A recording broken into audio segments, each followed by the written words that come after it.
dia, Tasso, bom dia, Joana, bom dia, Eduardo. Que alegria o primeiro painel com vocês aqui nessa manhã, ver os nossos trabalhos aqui nesse incrível evento que a gente vai ter. Deixa eu começar com você, Tasso. Tasso, você passou anos acompanhando diretamente o desmatamento na Amazônia, por meio de dados e mapeamentos por satélites. Isso para não dizer que você esteve no campo várias vezes, em várias frentes, vivenciando isso. Para começar, e de forma bem direta, eu queria que você dissesse para a gente quais são os maiores impulsionadores do desmatamento hoje no Brasil, o que esses números que você tem levantado e trabalhado durante os anos mostram para a gente? Bom dia a todos. Assim, bem objetivamente, o que direciona o desmatamento, a gente avalia o desmatamento pegando cada desmatamento que acontece na Amazônia, a gente checa com uma imagem antes e depois, precisamente onde aconteceu o desmatamento e o que aconteceu. E uma das coisas que a gente observa é o que virou aquela área. Quando você desmatou, virou o que aquela área?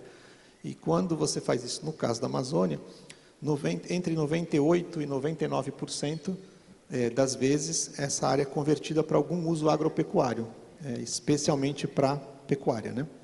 Então, não importa se foi feito numa área pública, numa área privada, numa área grilada, não grilada, o que acontece é que, nesse caso específico, a conversão é para algum uso agropecuário. Então, eu diria que é fácil identificar que a principal conversão, o principal vetor é a conversão para atividade agropecuária. É o bife de todo dia. O que pode...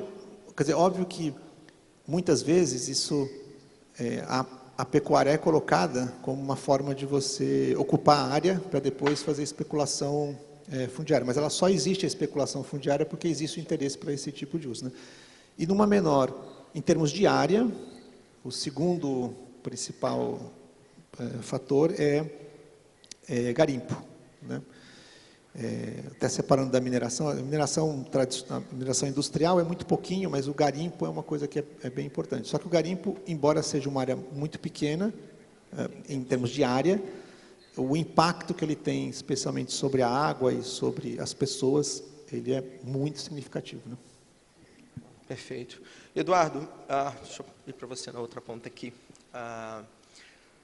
O seu trabalho desafia a ideia de que a Amazônia é uma natureza intocada, é um lugar onde um grande vazio, que os colonizadores chegaram aqui, não encontraram nada e se apossaram desse negócio. Você pode nos dar assim, uma breve visão da relação histórica entre as pessoas e a floresta, que é muito parte do trabalho que você tem desenvolvido para mostrar isso para as pessoas? Bom, obrigado, bom dia, prazer estar aqui. O que a arqueologia mostra para nós é que a gente tem uma história de presença indígena aqui na Amazônia que tem pelo menos 13 mil anos, né?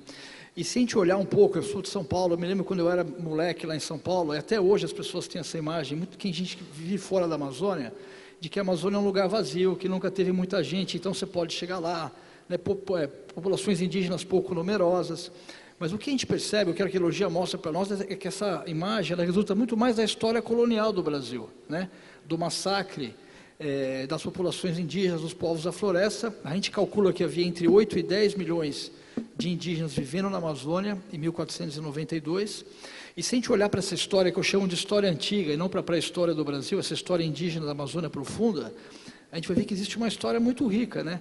A Amazônia é um centro de produção de agrobiodiversidade, muitas plantas importantes consumidas no mundo inteiro, elas foram cultivadas primeiro pelos povos indígenas. As cerâmicas mais antigas das Américas foram produzidas na Amazônia, né? A Amazônia foi modificada pelos povos da floresta, então ela não é só patrimônio natural, ela é patrimônio biocultural. E uma coisa interessante que tem surgido nos últimos anos é que a gente está percebendo que havia cidades na Amazônia antiga. Havia formas de urbanismo, muito diferentes das formas contemporâneas. Então, eu acho que a contribuição da arqueologia é trazer um pouco essa dimensão histórica, mostrar a importância e a profundidade da presença dos povos indígenas e depois dos povos da floresta aqui na região, para tentar mudar um pouco essa imagem, que é uma imagem colonizada que a gente tem no Brasil sobre a nossa própria história e sobre o nosso lugar no mundo. É isso, a nossa história não começa em 1500, começa, se pudesse estimar para a gente... Começa 13 mil anos atrás. 13 mil anos. E a cidade mais antiga do Brasil não é São Vicente, é Santarém, aqui no Pará. Santarém é ocupada continuamente... Quem sabia disso, que Santarém é a cidade mais antiga do Brasil? Primeira capital do Brasil. Pronto. Caetano, claro. Muito bom. Joana, deixa eu conversar com você agora. Você registrou em diversas oportunidades, tanto como artista, como repórter, jornalista, o desmatamento na Amazônia, e não só numa perspectiva do registro, mas também como uma pessoa afetada por ela também. O que você gostaria que as pessoas entendessem sobre como essa crise que a gente está vivendo hoje, a crise climática, a crise da biodiversidade, as crises que a gente cria também no Brasil, está afetando os povos indígenas?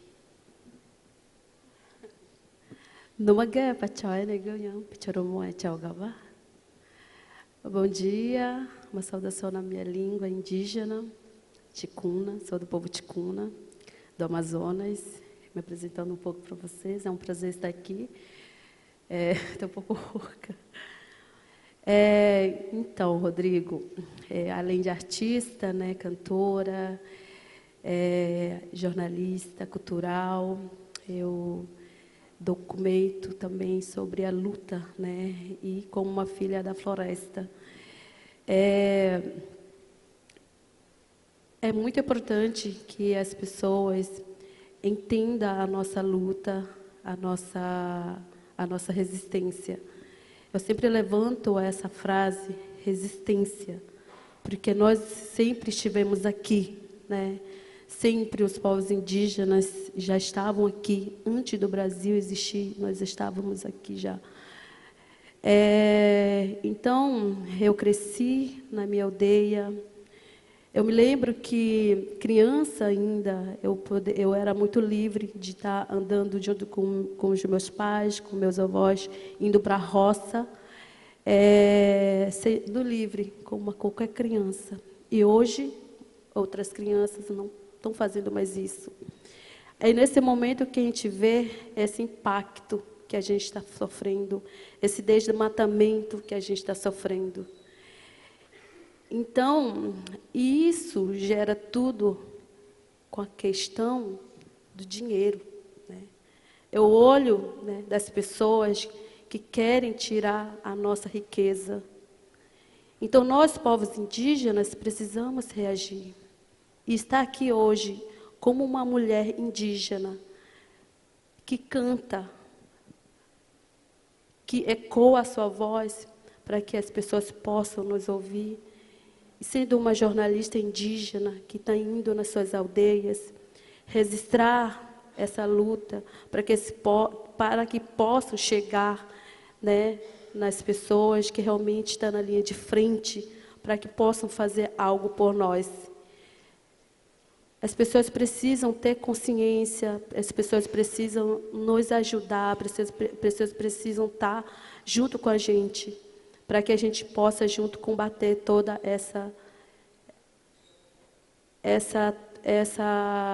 esse impacto. Então, é isso. Obrigado, Joana. Deixa eu voltar para o Tasso aqui. Deixa eu continuar um pouco essa conversa sobre desmatamento e as suas causas.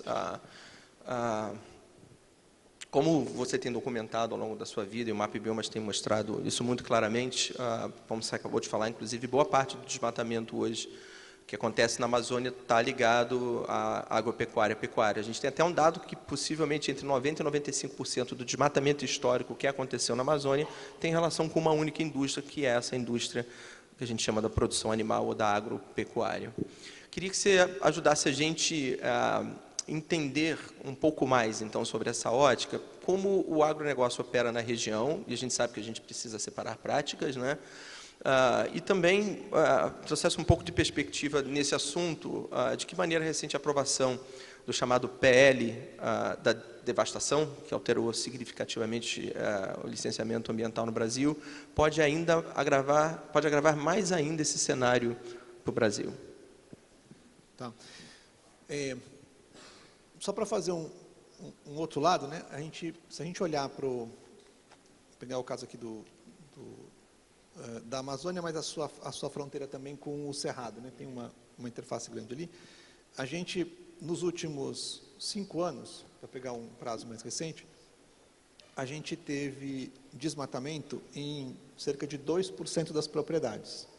Então, quer dizer, 98%, 99% relacionado à atividade agropecuária, mas se você pegar o total das propriedades, apenas 2% das propriedades tiveram desmatamento. Então, o que quer dizer isso? Quer dizer que não é que a atividade agropecuária em si, ela é um problema, naturalmente.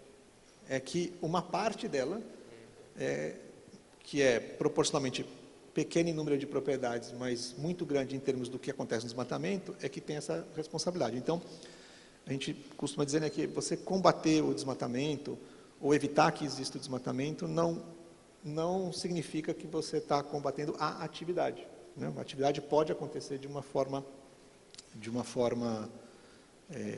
adequada, né?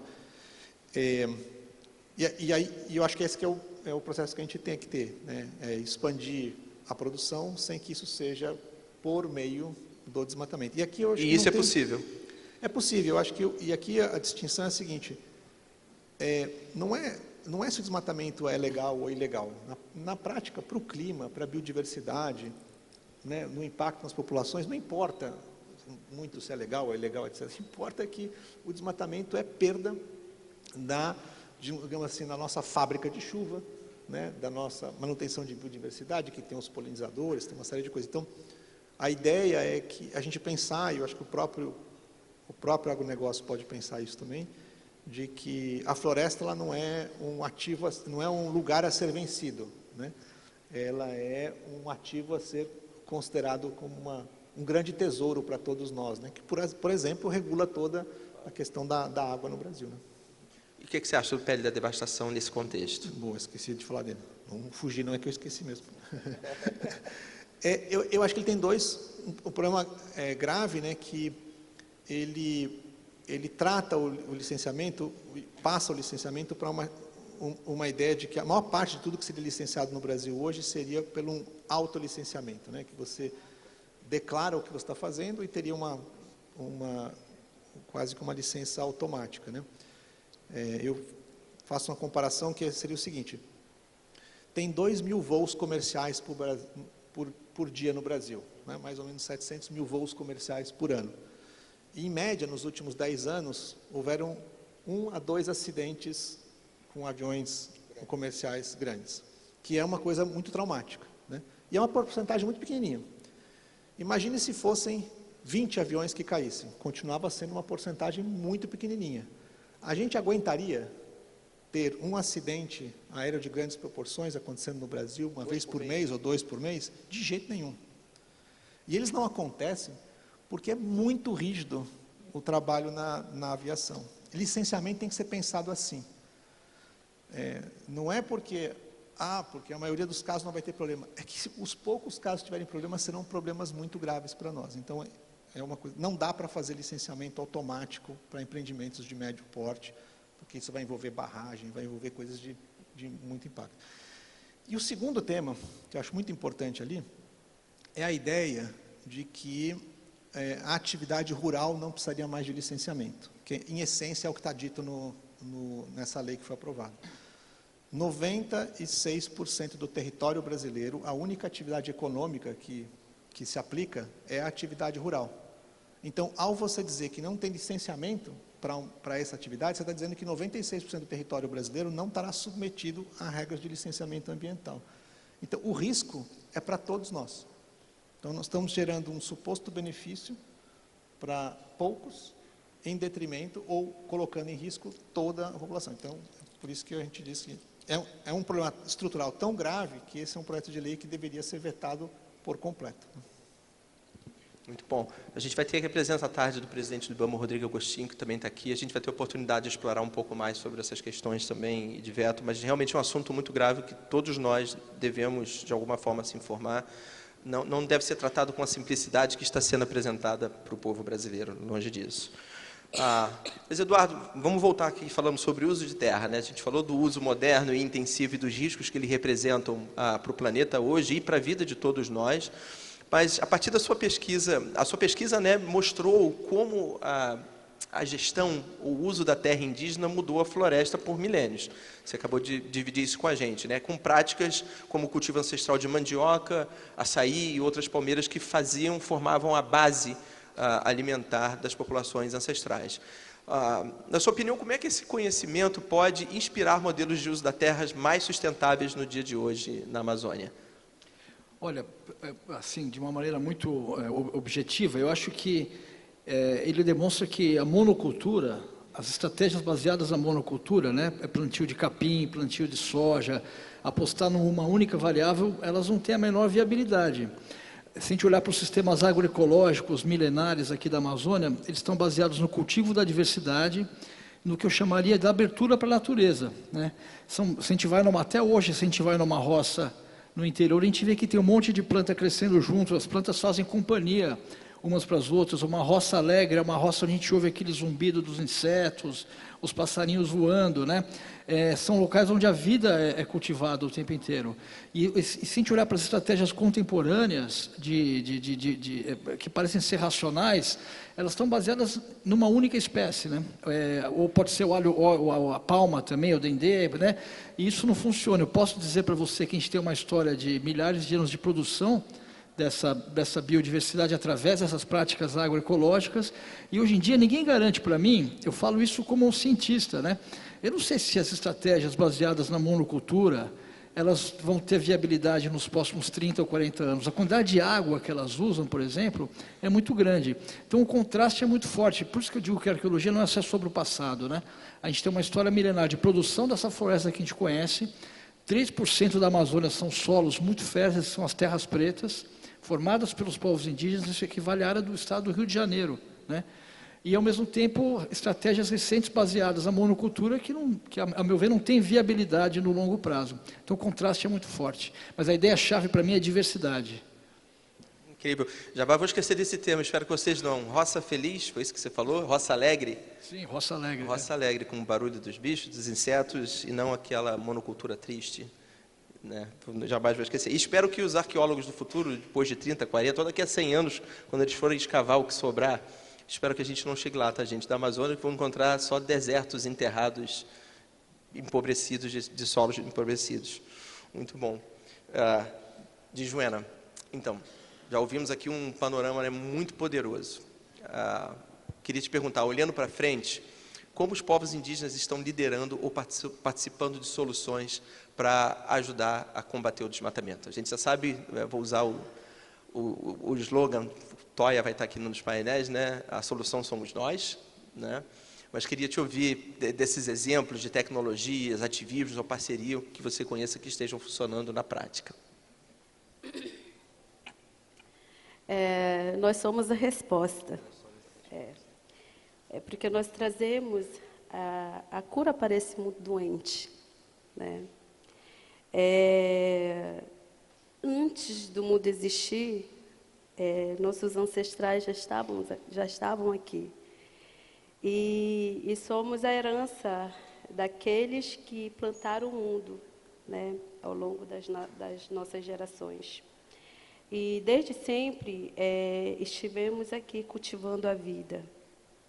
E hoje nós estamos aqui, né, como eu falei, aqui reflorestando os corações, para a humanidade, né, garantir a vida do planeta. Em nossas comunidades, a luta em defesa das florestas tem se fortalecendo com as ações que nascem em nossos territórios e se espalham por aí, né, como iniciativa, inclusive, dos jovens comunicadores que estão aí fazendo a luta, né, nas comunidades, se espalhando, sendo protagonistas, né, falando, porque antes nós éramos invisíveis, né? Hoje nós temos vozes. Vozes, estamos ocupando esse espaço. Então, essas ações, como a maior mobilização indígena do nosso país, que é a TL, hoje tem o movimento das mulheres indígenas Aminga, entre outras ações que nós, povos indígenas, estamos fazendo, né? Isso tudo em defesa dos nossos territórios, né? Em defesa do nosso maior patrimônio, né? Da nossa cultura. E uma das coisas muito importantes que toda essa mobilização fez dos povos indígenas, as lideranças que estão na linha de frente, é a conquista do espaço também, que hoje nós temos nossos deputados, que está ali, nós temos hoje nossos ministérios dos povos indígenas, né? E que cada vez nós fortalecendo, né? Então, isso é uma luta que os povos indígenas estão fazendo. Então, quando falo que nós somos a resposta, é isso. Muito bom. Gente, nosso tempo está acabando aqui no nosso painel, mas eu queria muito rapidamente, 10 segundinhos, uma última rodada com vocês. Tá, só não poderia deixar mencionar aqui, pedir para você deixar uma mensagem sobre o projeto Conexão Povos da Florestas, que é um dos projetos de legado que são apoiados pela campanha Proteja a Amazônia, que vocês viram agora no vídeo, e ele está ajudando povos indígenas, extrativistas e quilombolas a proteger e defender seus territórios como desmatamento. Rapidinho, uma mensagem sobre Povos da Floresta.